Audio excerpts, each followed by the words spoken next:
Hello students, पिछले lecture में हमने एम्पिरिकल रेजोनेंस एनर्जी कैलकुलेशंस के बारे में पढ़ा था।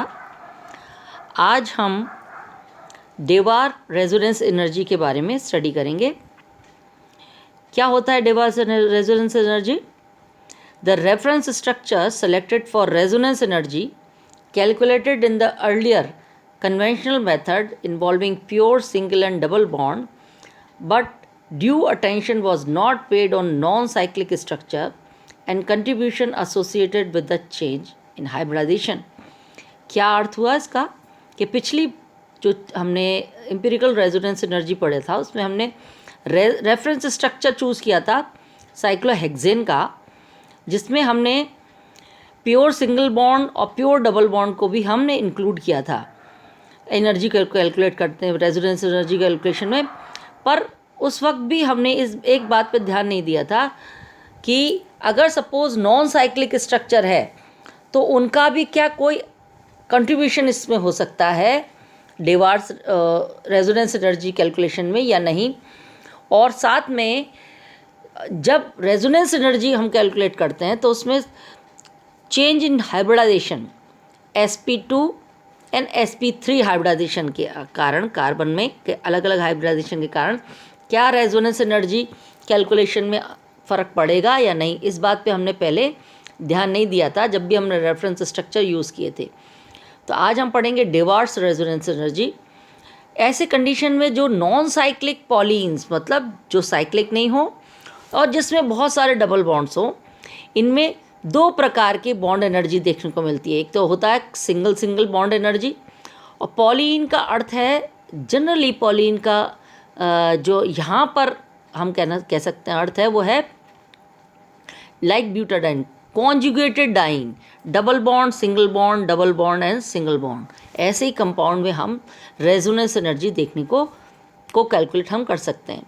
तो non cyclic polyenes shows two type of bond energy, carbon-carbon single bond energy and carbon-carbon double bond energy. It is observed that pi bonding energy of a linear polyene is directly dependent on the chain length. जितनी लंबी chain होगी पाई bond energy उस पर depend करेगी, directly proportional. जितनी बड़ी chain होगी पाई bond energy उतनी ही ज़्यादा होगी, क्योंकि इससे डायरेक्टली डिपेंडेंट है। Each inclusion of CC single and CC double bond in the polyene structure contribute similarly to the total pi bonding energy of the system। मतलब जितने कार्बन कार्बन सिंगल बॉन्ड है और जितने कार्बन कार्बन डबल बॉन्ड है वो सब पाई bond energy के system के अंदर कंट्रीब्यूट करते हैं। ये नहीं ज़रूरी नहीं कि केवल डबल बॉन्ड वाले ही जो हैं बॉन्ड एनर्जी वो कंट्रीब्यूट करेगी पाई बॉन्डिंग एनर्जी में, सिंगल बॉन्ड एनर्जी भी उसमें अपना रोल प्ले करती है। And is observed in the butadiene, जैसे कि ब्यूटाडाइन में, साइक्लोहेक्साट्राइन में और ऑक्टाटेट्राइन में। Conjugation has the same energetic effect per bond in non cyclic system also. यानी कि अगर सिस्टम नॉन साइक्लिक है, कॉन्जुगेटेड है, तो हर एक बॉन्ड की जो बॉन्ड एनर्जी है वो पाई बॉन्ड डीलोकलाइजेशन एनर्जी या रेजोनेंस एनर्जी के अंदर कैलकुलेशन में अपना रोल पे करती है। Since the energy of any non-cyclic or cyclic polyene shown the additive property, which means that energy of any non-cyclic or cyclic polyenes can be known by adding the individual energy terms depending on the type of bond present। उनका कहना है चाहे resonance energy हम cyclic structure के लिए calculate करें या non cyclic पॉलीन्स के रूप में हम उसको कैलकुलेट करें, वो कहते हैं additive property which means that the energy of any non cyclic और cyclic polyenes can be known by adding the individual. यानी हर कार्बन कार्बन सिंगल बॉन्ड और कार्बन कार्बन डबल बॉन्ड की एनर्जी, इंडिविजुअल एनर्जी टर्म्स जो हैं वो role play करती हैं जब भी हम रेजोनेंस एनर्जी कैलकुलेट करते हैं। Hence the reference pi bonding energy for cyclic or non-cyclic can be estimated easily। इसलिए हम आसानी से चाहे साइक्लिक स्ट्रक्चर हो चाहे वो नॉन साइक्लिक स्ट्रक्चर हो, उसके लिए हम पाई बॉन्ड एनर्जी कैलकुलेट कर सकते हैं। It is observed that the cyclic structure shows more stability as consequence of additional contribution due to the total delocalization. अब साइक्लिक और नॉन साइक्लिक सिस्टम बस डिफरेंस ये है कि साइक्लिक सिस्टम में हम देखते हैं due to the presence of delocalization pi bond energy जो है वो एडिटिव उसका कंट्रीब्यूशन थोड़ा सा बढ़ जाता है और स्टेबिलिटी भी बढ़ जाती है. Then the conjugated non cyclic system, अगर सिस्टम कॉन्जुगेटेड है, नॉन साइक्लिक है, तो उसकी अपेक्षा साइक्लिक स्ट्रक्चर ज़्यादा अपना रोल पे करेगा, या कहना चाहिए उसकी स्टेबिलिटी ज़्यादा होगी. This is termed as Dewar's resonance energy and it is expressed as DRE. Dewar's energy को हम एक्सप्रेस कैसे करेंगे? DRE equals to E minus E0. What is E? Energy of the cyclic structure which with conjugated bond system, मतलब double single वाला cyclic structure हो, and it can be determined by the heat of combustion. और इसको determine करते हैं हम with the help of heat of combustion, जो हम पहले ही पहले वाले चैप्टर में पढ़ चुके हैं.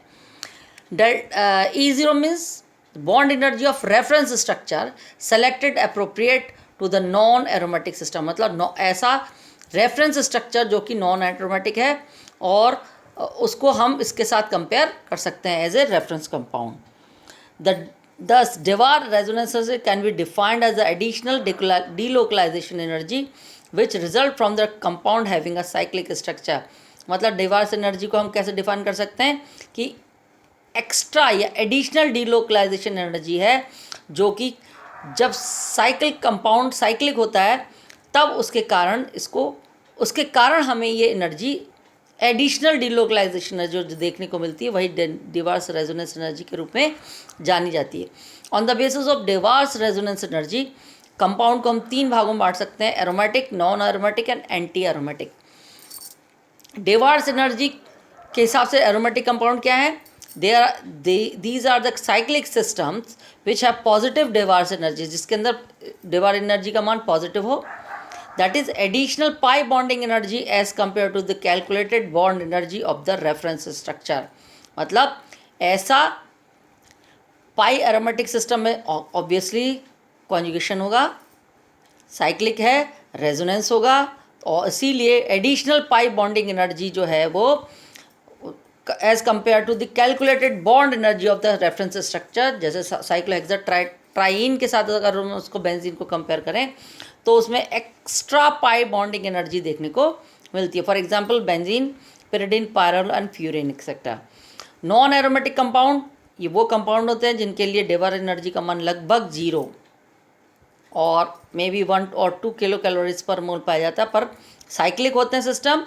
पर ये अगर नॉन एरोमेटिक है तो उनके लिए डेवार एनर्जी का मान, रेजोनेंस एनर्जी का मान 0 होगा. अगर डेवार एनर्जी का मान 0 तो हम कह सकते हैं कि कंपाउंड कैसा है? नॉन एरोमेटिक है. सिमिलरली थर्ड टाइप के कंपाउंड है anti aromatic compound. There are the cyclic compound which shows negative Dewar's energy, जिसके लिए डेवार एनर्जी का मान कितना हो? नेगेटिव हो. सम साइक्लिक सिस्टम जिसमें 4 पाई या 8 पाई इलेक्ट्रॉन सिस्टम है. फॉर एग्जाम्पल दिस एग्जाम्पल देखो दे रखा है, एक्स में भी O और S. अगर O होगा तो ऑक्सीजन के जो लोन पेयर है वो इस रिंग के अंदर आएंगे.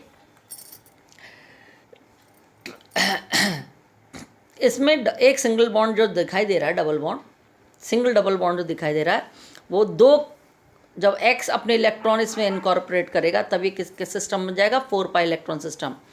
और ये कंपाउंड जो है वो सॉलिड मैट्रिक्स पर बनाया जाता है एट लो टेम्परेचर. एक दूसरा सिस्टम है वो भी 4 पाई इलेक्ट्रॉन सिस्टम, पर ये एज अ साइक्लोब्यूटाडाइन है जो कि अनयूजुअली स्टेबल है. क्यों? क्योंकि it has been prepared the steric protection given by the substituent present in the molecule gives them stability and hence the compound is unusually stable. हालांकि stable नहीं होना चाहिए, पर इसके अंदर देखो एक कार्बन पे 3 मिथाइल समूह लगे हुए हैं और ये जो हैं इनकी को स्टेबल बनाने के काम में आते हैं due to the presence of substituent. Since the pi resonance energy are directly proportional to the total resonance energy of the system, so resonance energy contribution per pi electron can be calculated by dividing the total pi energy of the system by the number of pi electron. कह रहे हैं पाई resonance energy जो है वो directly proportional होती है total resonance energy of the system. पूरे resonance energy पूरे सिस्टम की रेजोनेंस एनर्जी के प्रोपोर्शनल होता है। तो और कंट्रीब्यूशन पाई पर pi electron can be calculated, और हम एक एक पाई इलेक्ट्रॉन के लिए एनर्जी का जो है कैलकुलेट कर सकते हैं। कैसे कर सकते हैं? बाय पर pi electron can be calculated by dividing the total pi energy of the system. Total pi electron system का जो एनर्जी का सिस्टम है, एनर्जी है पाई इलेक्ट्रॉन सिस्टम की, उसको हम पाई इलेक्ट्रॉन से, मतलब 4 पाई सिस्टम है, 6 पाई सिस्टम है, 8 पाई सिस्टम है, उसके नंबर ऑफ पाई इलेक्ट्रॉन के साथ उसको डिवाइड कर देते हैं।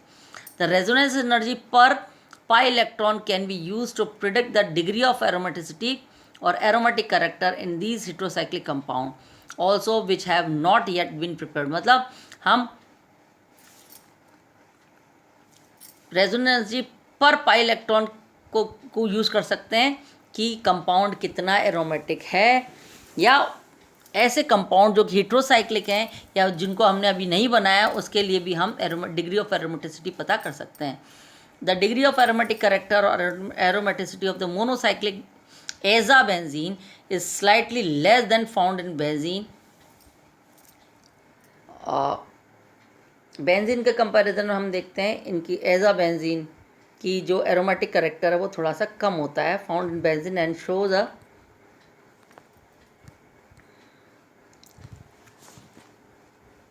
decreasing trend with increasing number of ring nitrogen system present in the compound due to the partial localization of pi electrons on the heteroatom। देखो पहले तो बेंजीन है सबसे ज़्यादा एरोमेटिक कैरेक्टर। अगर हम पिरिडिन को देखें, एक नाइट्रोजन आ गया, it's okay, 3 pi electron system है, वो भी सही है, पर थोड़ा सा एरोमेटिसिटी कम क्यों हो गई? क्योंकि पाई नाइट्रोजन इज इलेक्ट्रोनेगेटिव। इलेक्ट्रॉन थोड़ी देर नाइट्रोजन में रहना पसंद करते हैं, तो पाई इलेक्ट्रॉन का लोकलाइजेशन होने के कारण इसकी एरोमेटिक कैरेक्टर कम होता जाता है। फिर आता है पायरिडाजीन, कार्बन नंबर नाइट्रोजन ऑर्थो पर हो, दोनों नाइट्रोजन आपस में, इसकी और कम होगी एरोमेटिसिटी। फिर पिरिमिडीन न्यूक्लियस है, थोड़ी और कम। पायराजीन, जैसे जैसे नाइट्रोजन का नंबर बढ़ता जाएगा वैसे वैसे हम देखते हैं एरोमेटिक कैरेक्टर भी कम होता जाता है due to the partial localization of. Localization मतलब स्थिरता, घूमना नहीं है, थोड़ा सा वो रुक जाता है। The degree of aromatic character of 5 membered monocyclic heterocyclic compound is less than that of benzene, and 5 membered heterocyclic compound with O as heteroatom exhibits less aromaticity due to the high electronegativity of oxygen, as degree of bond localization is related to the electronegativity of heteroatom present in the heterocyclic compound। एक शब्दों में 6 membered की अपेक्षा 5 membered compound जो होते हैं less aromatic होते हैं due to the presence of heteroatom. Heteroatom अगर ऑक्सीजन है, ज़्यादा इलेक्ट्रोनेगेटिव है, इलेक्ट्रॉन को अपने पास रखना चाहता है, इलेक्ट्रॉन को अपने पास खींच के रखेगा, लोकलाइजेशन हो जाएगा, डीलोकलाइजेशन नहीं होगा। डीलोकलाइजेशन नहीं होगा तो हमारा जो एरोमेटिक नेचर है वो कम होगा, और डीलोकलाइजेशन नहीं होगा तो उसका पाई इलेक्ट्रॉन बॉन्ड एनर्जी भी कम हो जाएगी। It is observe that the benzofused aromatic compound, यानी एरोमेटिक कंपाउंड जिसमें बेंजीन फ्यूज्ड है, shows less aromatic character than those of the corresponding heterocyclic compound containing one ring only। मतलब ऐसे बेंजोफ्यूज aromatic compound जो हैं वो थोड़े से कम एरोमेटिक होते हैं। अगर हम किससे कंपेयर करें, ऐसे हेटेरोसाइक्लिक कंपाउंड जिनके पास केवल और केवल एक रिंग है, यानी मोनोसाइक्लिक अगर हेटेरोसाइक्लिक कंपाउंड है वो ज़्यादा एरोमेटिक है in comparison to benzofused aromatic compound जिसमें बेंजीन साथ में जुड़ी हुई है। ऐसे फ्यूजन वाले हैं, एक से अधिक बेंजीन रिंग लगी हो तो उसका एरोमेटिक कैरेक्टर भी कम हो जाता है। तो आज यही है बस डेवा रेजोनेंस एनर्जी।